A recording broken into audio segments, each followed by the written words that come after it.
Viewers like you make this program possible. Support your local PBS station. This is my best friend, Tatanka. I love this guy. He's not just like family, he is family. What we have feels pretty special, but it's certainly not unique. Consider this. If you take a plane, bus, boat, or helicopter to any part of the world that has humans, you'll find dogs living alongside us. And let's face it, we're pretty much everywhere. To live in our world, dogs have had to reinvent themselves time and time again.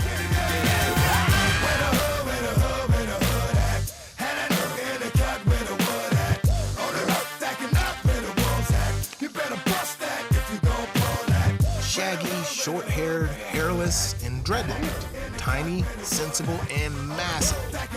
Short legs, long legs. Ears of every shape and size. And a kaleidoscope of colors. Idealized forms crafted over generations. But dogs aren't the only ones transformed by this relationship. By making themselves indispensable, they've changed our lives and our society itself. So this isn't just a story about our human footprint on dogs. It's a story about their paw print on the world.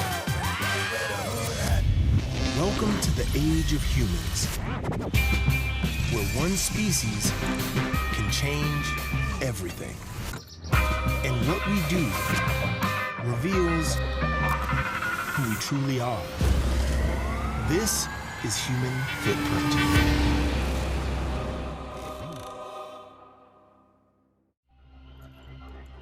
Dogs have been a part of our society for longer than any other animal or plant species on Earth. Our alliance began when humans and wolves learned to live with one another. And each species became something different than it was before.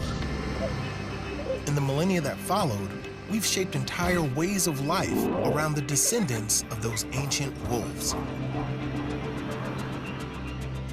Dogs guard our families, hunt our food, herd our livestock. They learn our languages, commandeer our couches, explore space, and rescue us in more ways than one. But it's a two-way street. Joining this alliance has given dogs an advantage too. Worldwide, just 250,000 wolves survive in the wild. Meanwhile, up to 1 million of their domestic descendants are born every day. As the world's dog population approaches 1 billion, their impact on our lives and our planet has never been greater. So in the age of humans, what does it mean to be a dog? And what lessons can dogs teach us about ourselves? Today, most of our dogs need us more than we need them. But not here. North of the Arctic Circle, an ancient alliance with dogs still means the difference between life and death. One day we saw these wolves and they were faster, they had better smell than us. You know, they could hear better than us. So we're like, oh, why don't we befriend this animal? Thousands of years later, they're still by our side. And without them, my people wouldn't survive.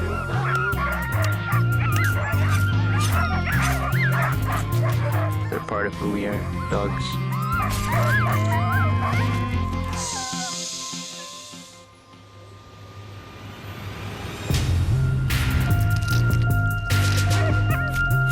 The sled dog is an animal created and relied upon by us. Countless generations of evolution have transformed them into the perfect Arctic ally, and one of the fastest long-distance runners on the planet. These dogs belong to my guide, Devin Manick. He's a normal 21-year-old, loves listening to music, cruising the web, you know, when he's not out in the bone-chilling cold doing what it takes to survive here.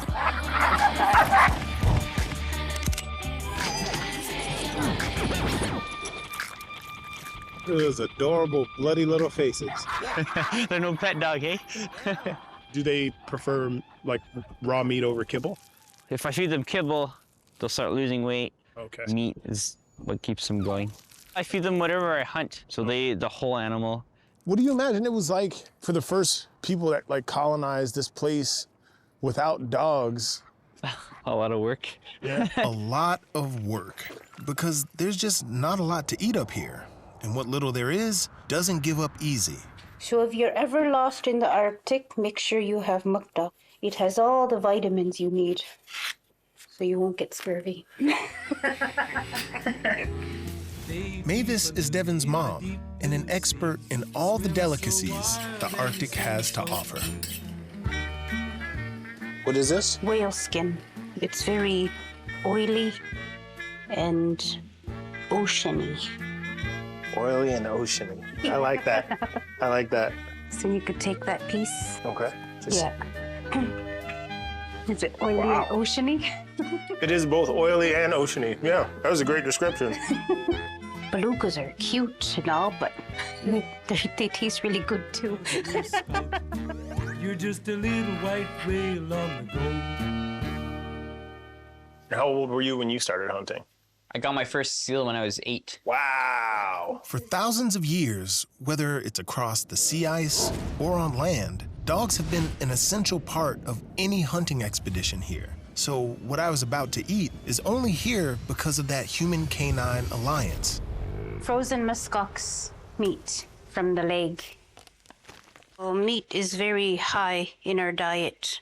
Makes up like 95% of it. Between Devin's family's diet and the diets of his dogs, meat is life. And it takes that partnership to bring it to the table for both species. That looks so good. Try it raw. Just true. Okay. Well, just pop it in there, huh? Good? Okay. It's like beef that's been on a treadmill for a while. Do you want more? Am I killing you? No, this is great. He's gonna be sweating tonight if you keep feeding him. I'm a big boy, so I sweat anyway. No, it's like when you eat the meat, it's like you have a furnace inside you and you get so hot, like you panic. It feels like you don't know what's, like you're gonna explode. I'm a little bit concerned now. Yeah, you get so hot, Okay. but it's from the inside. I mean, that's got to be a good way to be when the winter comes around, though, I imagine.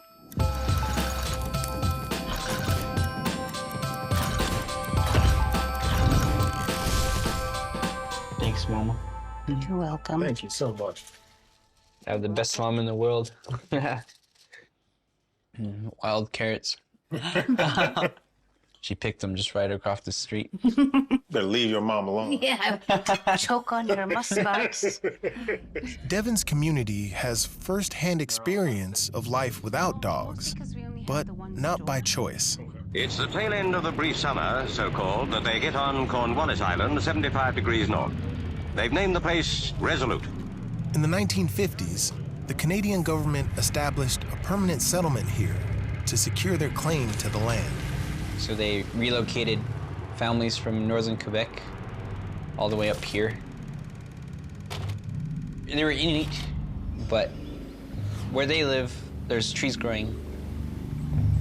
So coming all the way up here where there's barely any vegetation, it was really hard for them to live up here. They were promised so much, and when they got here, they were living in canvas tents over the winter. Then the RCMP killed all the sled dogs. The RCMP, or Royal Canadian Mounted Police, killed hundreds of sled dogs, keeping the newly relocated Inuit from hunting or traveling outside of town. Since they evolved with us, the dogs need us to survive, we need them to survive. And they were like so close to being extinct, so close. Without dogs, the people's livelihoods and their culture itself began to erode. It's a very dark history, how Resolute became. But in the last about 10 years, maybe, they've had like a revival of the sled dogs. When did you start using a sled dog team? I was 16, I had one dog. My mom got me a dog, actually. We're in a high polar bear environment. So all I thought was, they were just chasing my little boy. Oh, wow. And I used to take him out of town, and he had a sled, and he would pull us home. My mom would tie me to the bed before she let me do something like that. Devin gradually grew his team from 1 dog to 16. Most of them are Inuit sled dogs, the OG of the Arctic. It's a very old dog breed from about 1,000 years ago. They came along with the Inuit from Siberia to Alaska, all the way up to here.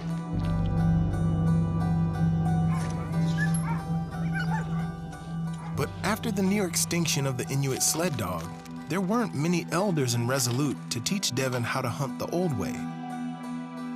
So he turned to Gen Z's most trusted source of information. I used to watch videos on YouTube of Greenland mushers. I'd try to do how they did it. You learned how to run a sled dog team from YouTube? Well, not entirely, but it was part of it, yeah. I learned how to bake like cinnamon rolls on YouTube once. What can I expect out on this hunt? At first, it'd be chaos.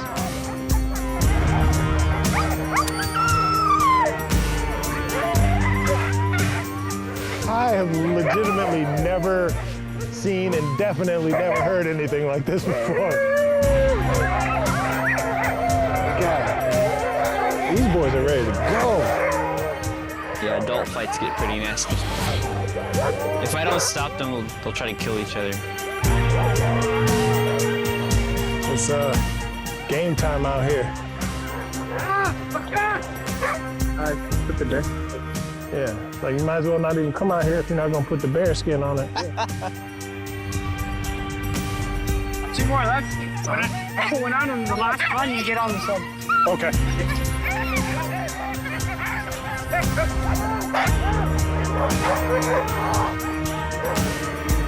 Just hold on for dear life when you're going.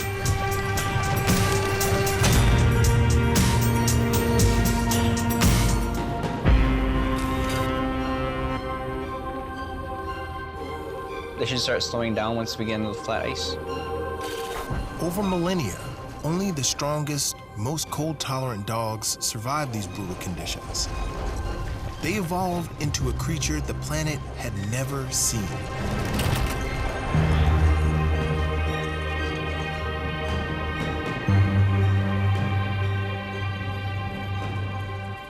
A team of sled dogs can pull a heavy load across hundreds of miles of snow and ice in a week, all while finding prey and protecting hunters from polar bears.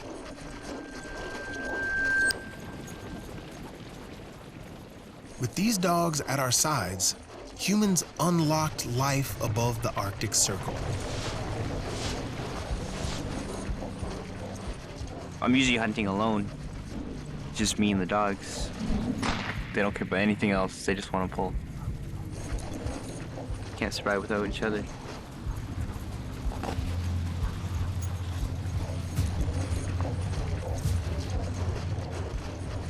We're heading out. It's called Resolute Passage, so it's between here and Griffith Island. And we're just gonna follow some cracks, go wherever the seals are. Even in this featureless white landscape, Devin and the dogs knew where the seals would be. See a seal way out there. We're gonna grab the gun and we're gonna stock it. On foot? Yeah. What do you need me to do? Watch. Just watch? Yeah. Okay. But you can follow me. How close will you try to get to the seal? 100 to 200 yards.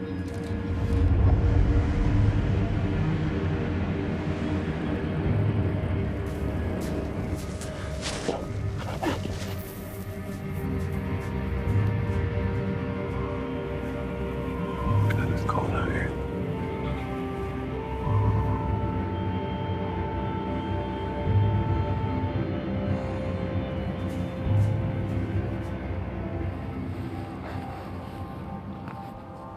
This animal that he's hunting now, like physiologically, to live one of the most extreme environments on the planet.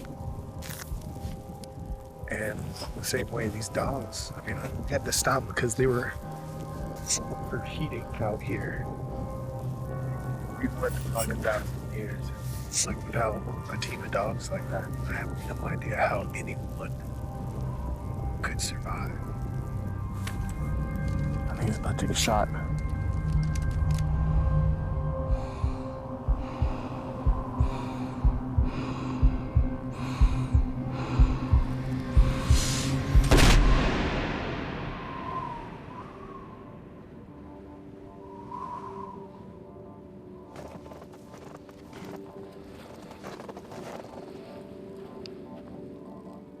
I couldn't get a clear shot. There's too many snowdrifts in the way.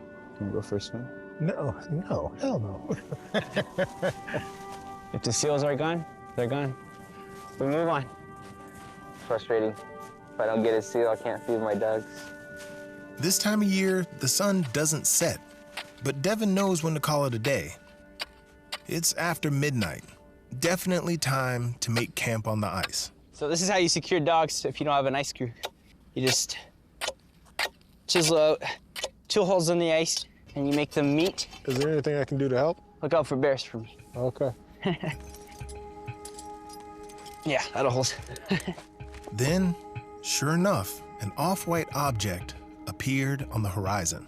How do you feel about being hunted by a polar bear? Oh my God, that is actually a polar bear. Wow.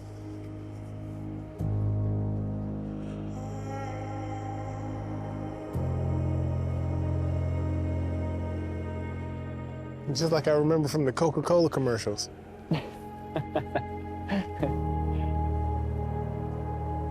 Does this make you nervous at all? No. If you were out here without the dogs, would you be nervous? Yeah. What's he doing? I'm looking at him and he's looking at me. I wish I could go back and like talk to 13-year-old me and tell myself what was coming. I'd flip out. I'm flipping out now. Easily the coolest wildlife I've ever actually seen in the wild. Once he figures out what we are, he'll probably move on. Unless he's starving. These guys love hunting bears, so they're really great alarms. Maybe he caught a whiff of the dogs. I hope.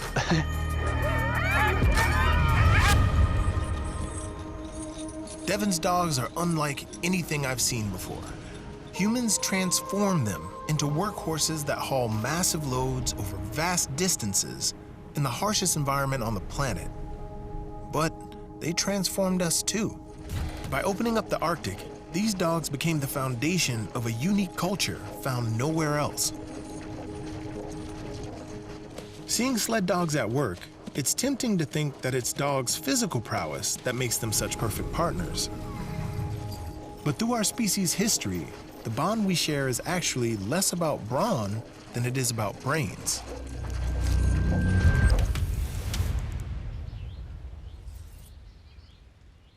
Do you think that dogs are better at understanding us than we are at understanding them? I think that's probably pretty safe to say. I don't think they understand much of our spoken language. But when it comes to our bodies, our movements, our intention that we communicate through our behavior, I think they're really good at that. This is Brian Hare. Brian gave up his prospects as a pro baseball player, no joke, to study the minds of animals, especially dogs. But his batting average still ain't bad. Dogs have these communicative abilities with us that had such a big impact on dog evolution. Before he got into dogs, Brian was all about chimps. Back then, everyone thought that chimps, our closest animal relatives, could help us understand the evolutionary roots of our intelligence. Making the transition to dogs, that's a pretty big jump. So I was working with young children, and we were comparing young children and how they learn to think to chimpanzees. Around 9 to 12 months, kids start understanding gestures. If I point over there, you might look and say, oh, okay, you see, and we're kind of on the same page. And so the idea is that's the beginning of culture. So we were looking at chimpanzees and asking, can they follow pointing like young kids can? And no, they're actually terrible. As smart as they are. Really? Yes. They cannot do that. Oh, they really struggle. It's really surprising to me. Yeah, I've spent weeks of my life in front of chimpanzees just trying to help them. The mentor I was working with basically said, well, we think this is unique to humans. And I was like, well, wait a second, unique? When I was a kid, I used to play fetch, and the dog would lose the ball, and I would point to where the ball was, and he would run off where I pointed. My dog just stares at me passive-aggressively until I pay attention to him. So he kind of just like peers at you. Yeah. I know you see me standing here. Yeah. I know you think you're busy, but you're not. Exactly. Because I need to go out. What we found was that even young puppies are really good at using our gestures. Within a few weeks of life, this really special thing develops very rapidly in dogs that allows them to communicate with humans. After that, Brian's research went in a whole new and much cuter direction.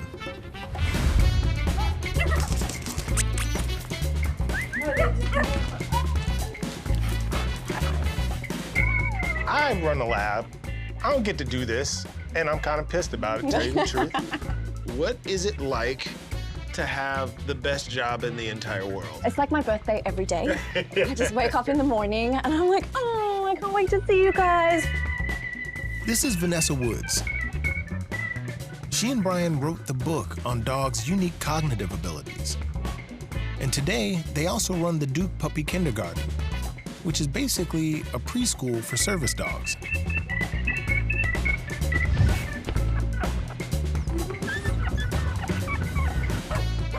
They are 12 to 13 weeks old right now, so they're all teething. And yeah, pretty much going crazy. That top door closed. Being a service dog is no joke, by the way. You gotta score big on the doggy equivalent of the SAT. We'll put them through a series of cognitive tests to find out which dogs are gonna make it.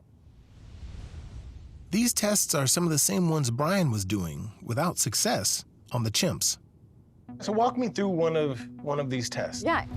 The one we use most often is just really simple. So you hide food, but then you just point. And you see if the puppy will use your pointing gesture to find the food. That's it. Okay. Yeah, it's no rocket science. Puppy has to know that your gesture is not just a finger movement, it's an intention behind that. Something that we call cooperative communication. These puppies can understand it at 8 weeks.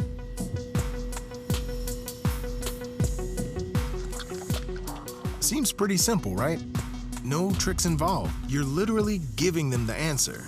But chimps, they don't understand that you're trying to help. This is actually a really sophisticated cognitive ability. We don't really see it in any other animals. Even great apes, our closest living relatives. From an evolutionary perspective, these guys come from wolves. Mm-hmm. How are wolves at performing this test? They're terrible. They're awful at this. They cannot use a human gesture to find food. That's just not the way they think. But with dogs, they were able to cross that species divide and communicate with us and understand with us in a way that really no other species can. It's part of what makes dogs so appealing, and it's a critical skill for a future service dog. We are trying to get more service dogs graduated, and it's really fun to guess who is going to make it. Just between you and me, of these three. Of these three? Do you think one is most promising? Nestle's going to make it. Nestle, touch. Did you see that? If Nestle and his less gifted but equally cute classmates graduate to become service dogs, they'll reach the pinnacle of the dog-human partnership. But service dogs ain't the only high-achieving canines on the block. This is Canine Freestyle, a competitive sport where dogs and humans dance. Following gestures to find food is one thing, but in freestyle, each partner observes and interprets the other's body language to move in perfect harmony. In a short, semi-improvised routine, thousands of years of evolution boil down to 3 to 5 minutes of intense interspecies connection. Meet Trish Kuntz and her canine partner, Boone. They're two of the best.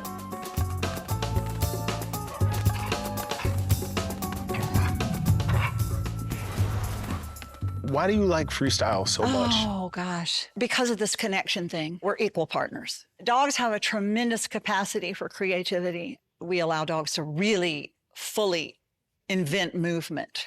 And that's where we get our movement vocabulary. This is going to be our phrase for Trish today. teaches a class in canine freestyle at the Durham Kennel Club. When you move from here towards the spectators, that's the most powerful movement you can do.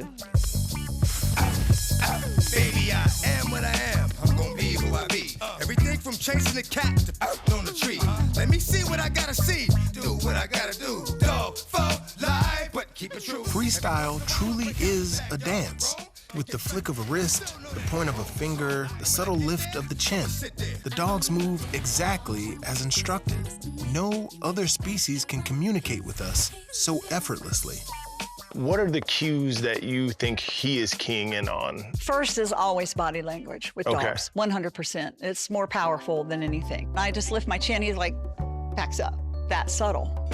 At the end of the class, Trish let me try it out with Boone. Even though Boone and I had just met, I moved my body and hands the way Trish taught me, and he understood exactly what I wanted. But how did this unique relationship get started when wolves first became part of our lives? Beastmaster. Because I'm no anthropologist, but I don't think cavemen were out there dog dancing with wolves. The most intuitive answer is that we chose to bring dogs into our lives. So I've always wondered about, 10,000 years ago, someone was like, hey guys, you remember those furry things that ate John the other day? What if we made them our best friends? Right. And that was the whole process. Right. That's usually the story people tell, right? People woke up in the morning and said, hey, you know what? Let's invent dogs. I actually favor a hypothesis where wolves chose humans, and not that humans decided to create dogs. Brian thinks that as humans spread around the world, the ancient wolf ancestors of today's house pets faced a dilemma. 15,000 years ago, there was no agriculture. That means you're directly competing with wolves. If you're a wolf, you have the choice. You can keep doing what you've been doing, or you could be like, you know what, let's just go near the humans and let's just eat out of their latrine and their garbage. There was natural selection to be attracted to people. So that's the big idea, is that wolves that were attracted to us had an advantage. Living around humans, wolves got easy meals, as long as they didn't bite the hands that fed them. I don't think people would put up with that. Wolves become friendlier, and it kicked off what we call self-domestication. Okay. According to Brian, a key piece of evidence for self-domestication comes not from dogs or wolves, but from another close relative, foxes. It's an amazing story. So after World War II, Russia was farming foxes for fur coats. A Russian geneticist, Dmitry Belayev, started to select a population of foxes to be friendly. And this was in Soviet Russia. Darwinian ideas were not exactly popular. And in fact, many scientists were murdered. We're just even trying to study genetics. In this hostile environment, Dmitry could sort of hide his research by working in Siberia on fox farms. Wow. So he was slick with it. Yeah, he was. He was. Really slid under the radar. That takes a lot of guts. Even his own brother was actually murdered. His brother was a geneticist. With each generation, Belayev identified the foxes that were least afraid of people and bred them with each other. After a couple of decades of breeding, the friendly foxes acted, well, kind of like dogs. They want to be near you. When they see you, they whimper. They wag their tails like crazy. They jump in your arms. That's interesting. This was evolution at warp speed, and the friendly foxes didn't just love people, they began to understand them too. And I have gotten to visit, and I worked there and got to do research in Siberia with the foxes. Amazing. Yeah, we played these gesture games with them. Friendlier foxes are better at reading human gestures, just like dogs. Belayev risked his life to do this research, and it paid off. The Russian fox experiment shows that there's a genetic basis for friendliness. Once an animal isn't afraid of us, it opens up the door for a deeper level of communication and a new kind of relationship that's been wildly successful. How many dogs are there now in the world? Close to 1 billion. Meanwhile, wolves, unfortunately, are endangered everywhere where they remain. So the wolves that woke up in the morning and decided, you know what, I'm gonna go eat human garbage, they made the right call. Yeah. They got friendlier. They won big time. Yeah. Now, millennia have passed, since those ancient wolves first stepped out of the woods and into our world. But you don't have to dig into the past to understand the lives of these early dogs. In fact, most of the world's dogs, 7 out of every 10, still live this way. Not quite wild, but not pets either. Today, hundreds of millions of street dogs thrive in cities, towns, and villages around the globe. And nowhere in the Western Hemisphere has more of them than Mexico. Here in Mexico City, more than 1 million ownerless pooches roam the streets. If you grew up in the US, you might feel a little uncomfortable around street dogs. We're taught that this isn't the way to live with dogs. But given the numbers, it's our relationship with dogs that's the anomaly.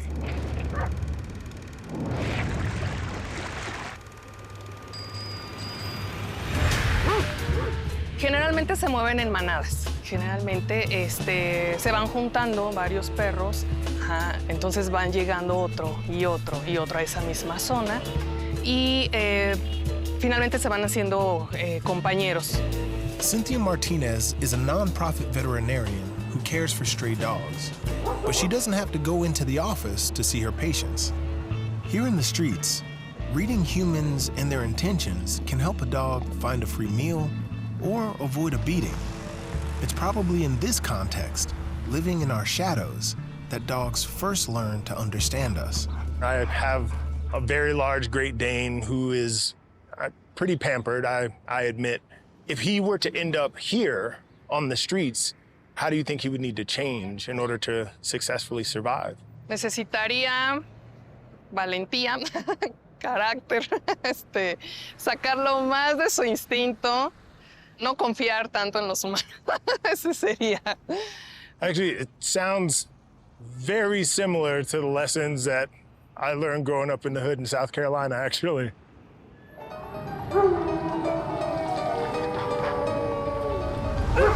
The city is its own kind of ecosystem, and these dogs are well adapted to it. After all, they've been sharing the streets with us for thousands of years. In this working class neighborhood, they still do.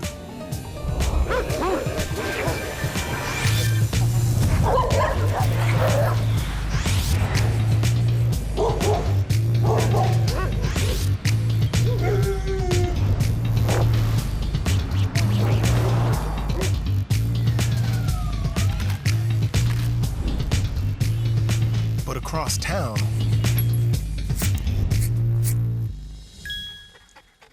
things look different.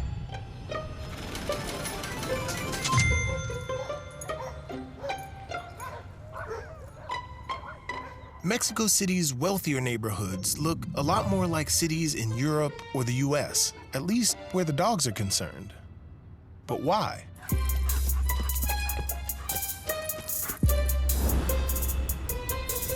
Hey, Chris, what's up, man? Hi, Shane.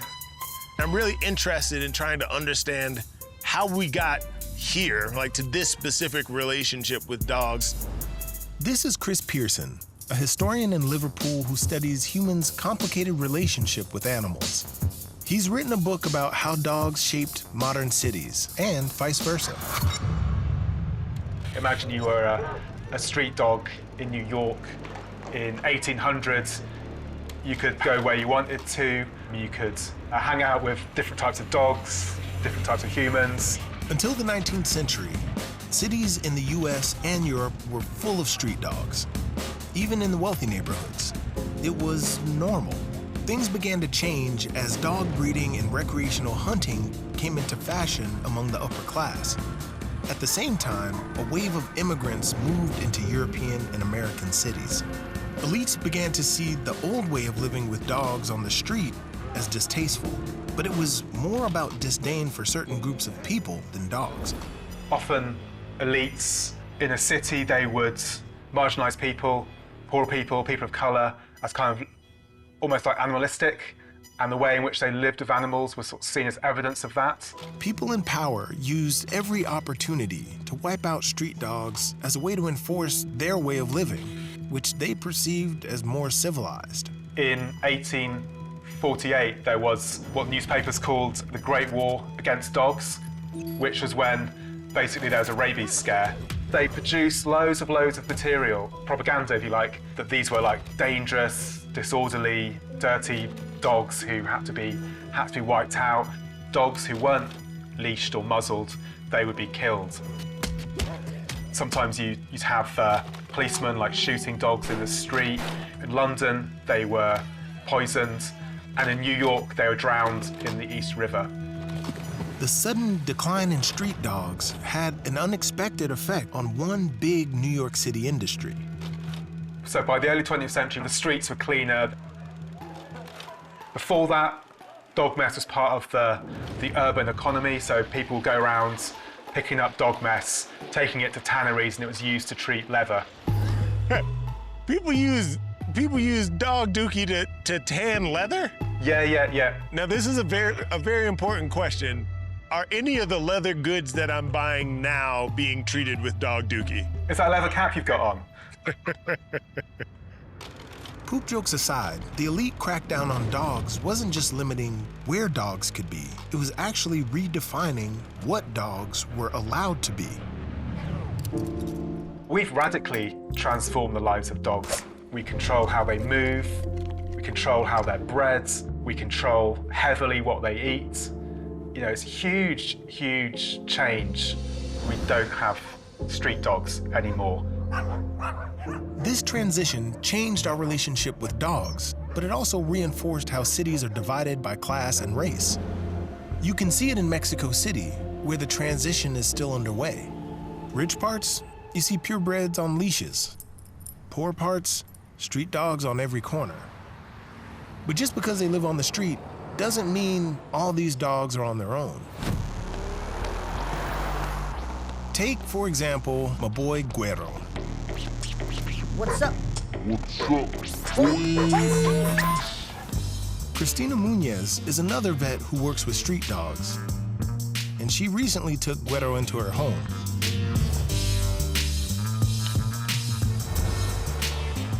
So how did you decide that you wanted Guero to come home with you? Porque siempre lo veía en la calle y ahorita lo ven muy repuesto, pero en realidad era un perro súper delgado de comer y nos empezó a seguir y a seguir. Master manipulator. I like that.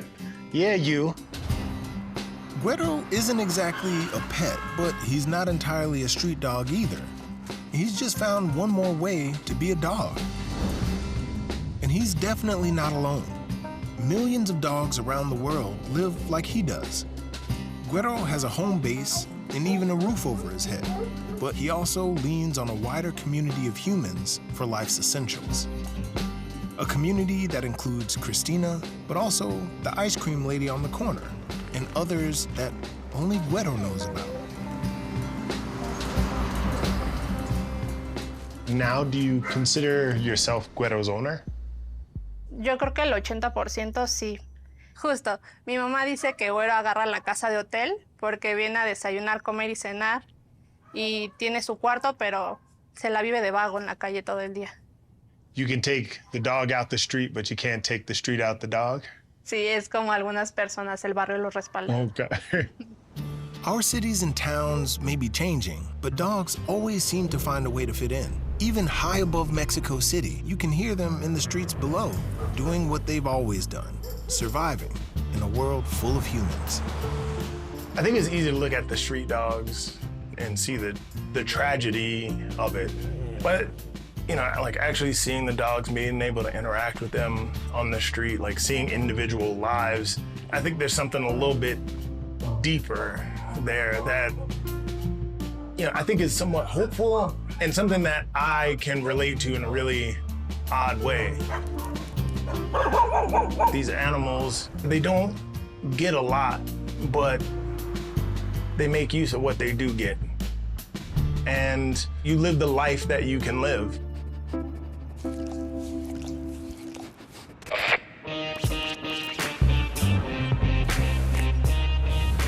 Now, in the interest of fairness, I also had to spend some time with the pups that do have it all.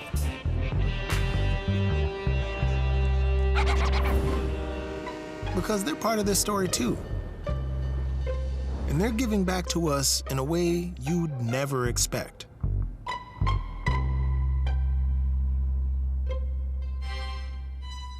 I grew up in a family that bred and showed dogs. Okay. My parents were involved in bearded collies. Okay. And I was the trainer, handler, groomer.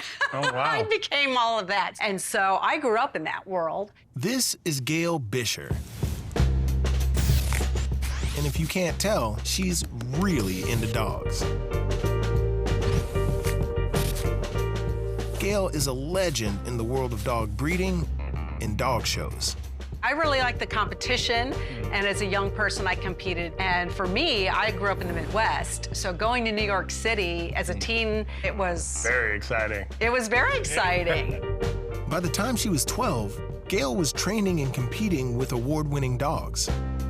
And today, she's the communications director for the most famous dog show in the world, the Westminster Kennel Club Dog Show. This is Simon, the English Cocker. Okay. And Bella, the Vizsla. Hi. Yeah, in the business. You get in there. What's going on? Okay. Yes. Come here, Simon.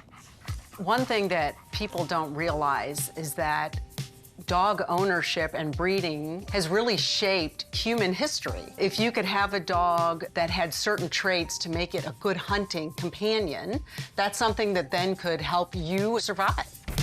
Yeah, that checks out. As humans spread across the world, dogs came with us, crossing the land bridge into the Americas, and even traveling by boat to the Pacific Islands and Australia. Along the way, we discovered that dogs could be useful for all kinds of things, like hunting, herding, and protection. People really selectively bred dogs for specific purposes, and a lot of times today's pet owner doesn't make that connection. By the time the Egyptian pyramids were built, dogs had already been shaped into a handful of distinct breeds, each one specialized for a specific task. If you've ever seen these dogs really do what they're bred to do, it's an incredible sight. He's fast and elusive, intelligent and willing. Loyalty and devotion to his job are commonplace with him. This creature, in their world, and this is my best me. This is what I do. But these ancient breeds are just a tiny fraction of what dog diversity has become in the last 150 years. I've never been to Westminster. Is Westminster essentially the Super Bowl of dog showing? It is serious competition. Okay. It is serious competition when you're in the ring.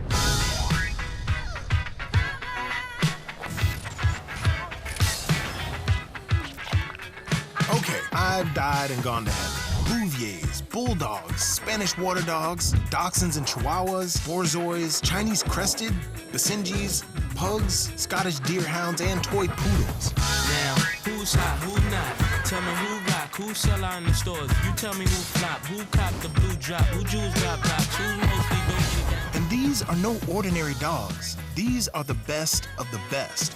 For more than a century, the world's most remarkable purebred dogs have descended on New York each year to go for glory in the Olympics of canine competitions. All right, you gotta be ready. This is it. We have 49 states represented. Wow. And we have 9 other countries represented this year. While some duke it out at agility and obedience, the main attraction at Westminster is the conformation competition. Basically, a breed-specific beauty pageant. And these dogs look fresh. First of all, I have never seen so many dogs that made me feel ugly.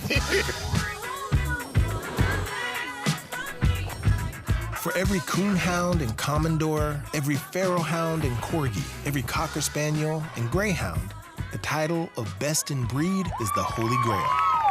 Like from a judge's eye, like how do you define what makes a champion? It's the written standard. So every breed has a written description of what they're supposed to be, what their structure is, bone structure and coat, eye shape, everything, right? That written standard is what the judges study and are judging the dogs by. Okay.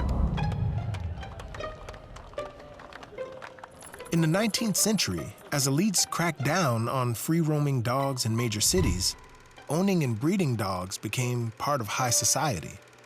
Breed standards provided a way to keep the lines pure and determine who was in and who was out. The kennel clubs, really our job is to celebrate these breeds, which we love to do, but it's also about just maintaining those historic breeds that have been around for us for a long time. A carefully curated pedigree can help make a champion, but meticulous breeding has also had a profound effect on the genetics of dogs. I have been every year for the past 5 years. This is Adam Boyko, a dog geneticist at Cornell University. When he arrives for Westminster Week, he arrives in style. What is so interesting about these events for you? Dogs are the most diverse land mammal on Earth. There's a 50-fold difference in body size between a Chihuahua and a Great Dane. Dog breeders are methodical. Every generation, they weed out dogs with traits that deviate from the breed standard. The goal is to create a particular look, and the only way to accomplish that is to remove the genetic variation that makes some dogs within a breed look different. The result is that dogs of the same breed don't just look the same, their genomes are almost identical too. And that makes purebred dogs pretty useful if you're a geneticist. You want a population where the individuals are similar. This is why scientists spend so long studying mice, right? Because you can have these inbred strains of mice that are all essentially identical to each other. Just like laboratory mice, the genes of dogs within a breed are so similar that any differences become easy to spot.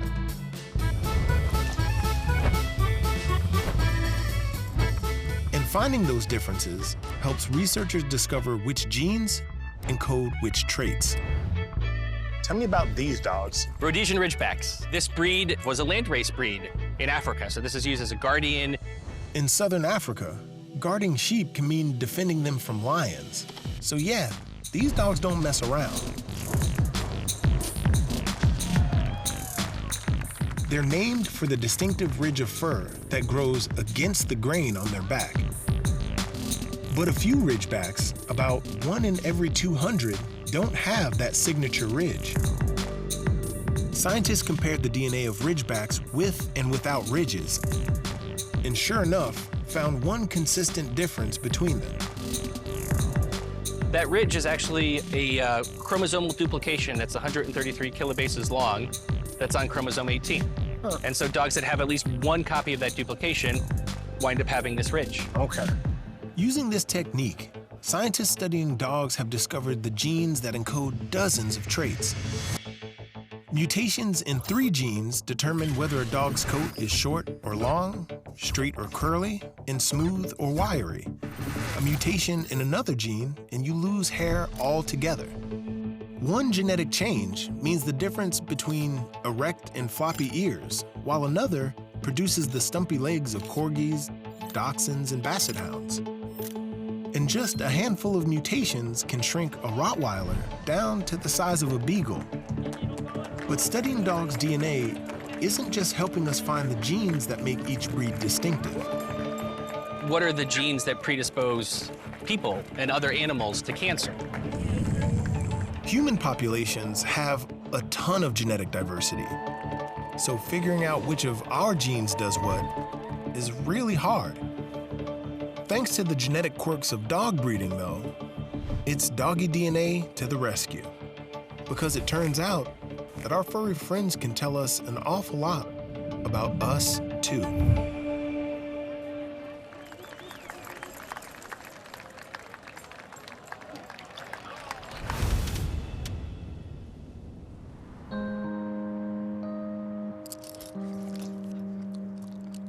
When did you notice that Chance was like beginning to have some issues? So we noticed he was limping first, and we couldn't quite figure out why. And then one day we were feeling his paws just to figure out what was going on, and we felt a lump. Sit, Chance. Good boy. Good. Cheryl London is a veterinarian who studies cancer in dogs. He seemed, he's always eager to eat. Okay, well, I'm gonna take a quick look at him. Okay. Working with animals that have cancer, I mean, these are pets that are part of somebody's family, can be tough. Yeah, it was a tough process for us. We were more concerned about him, obviously, and didn't want him suffering. I think for many people, they elect to enroll in clinical trials because they know it may not necessarily benefit their dog, but it could benefit somebody else's dog or somebody else's child. Everybody looking at you, bud. You're a star. Chance suffers from osteosarcoma, a form of bone cancer. It's a devastating disease, both in dogs and in children. In dogs, it occurs at about 10,000 to 50,000 cases per year. In kids, they only see about 1,000. So we see way more of it in dogs than we do in kids. In both the dogs and in kids, outcomes haven't improved in the last 3 decades, meaning that we've sort of hit a plateau in terms of treatment.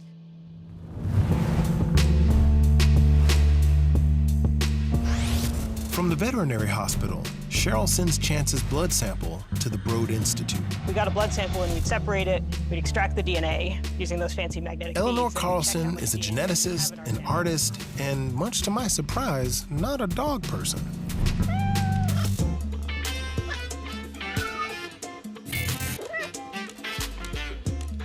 Learned how to appreciate dogs. So I think dogs are fantastic. Nothing against dogs, but that wasn't Do you actually. own a dog? I don't own So a dog. not that fantastic, No. but they're. Cats are a lot better. Shh. So I met a dog this morning named Chance. Chance had his blood extracted. Chance has cancer.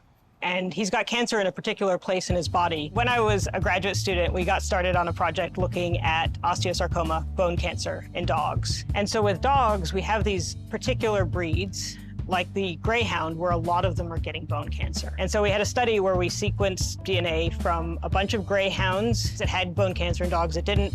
Because osteosarcoma was more common in some breeds than others, researchers suspected it had a genetic basis. By comparing the DNA of dogs that had the disease to dogs that didn't, all within a breed, Eleanor and her team were able to identify some of the genes causing osteosarcoma. If you're trying to find the changes that are responsible for a disease like bone cancer, there's a lot fewer changes for you to consider because for the most part, they're quite similar to each other. The dogs within a breed are all related to each other. When you're looking for differences, it makes it a lot easier when mostly everything else is the same. Exactly. It turns out that many of the genes that affect osteosarcoma in dogs also affect the disease in humans. Eleanor and other researchers have now found a number of mutations that may contribute to cancer in both species. They're developing cancer just as a natural part of aging, exactly the same way that people do. We share so much with dogs. Maybe it shouldn't be a surprise that the same genetic mutations can make us sick. According to Eleanor, finding the causes of disease is just the beginning. What do you think dogs tell us about ourselves as a species? Well, I think one of the biggest things it tells us is that humans are not nearly as special as we like to think we are. But my mom said that I'm super special. You individually, you're like the most special. Okay. We're actually using the same drugs to treat dogs and people right now. We can actually use all of that information from the veterinary world to inform human medicine. Okay. The kinship we feel with our dogs, it's more than skin deep. We care for them because we love them. But when we help them, we help ourselves too. Dogs are special. It's just one of those unspoken truths, and their history reveals why. While they adapted to live in our world, we shaped them into a perfect partner. It's a true collaboration, millennia in the making. They help us thrive in the most inhospitable environments on Earth and change the way we live in more comfortable ones. They watch our bodies to read our minds. They earn a place in our communities, on the streets, or in our homes. They dazzle us with their diversity. And like all great friends, they teach us things about ourselves that we would never discover without them. They can do it all, because in the age of humans, where dogs outnumber wolves 3,000 to 1, there's no wrong way to be a dog.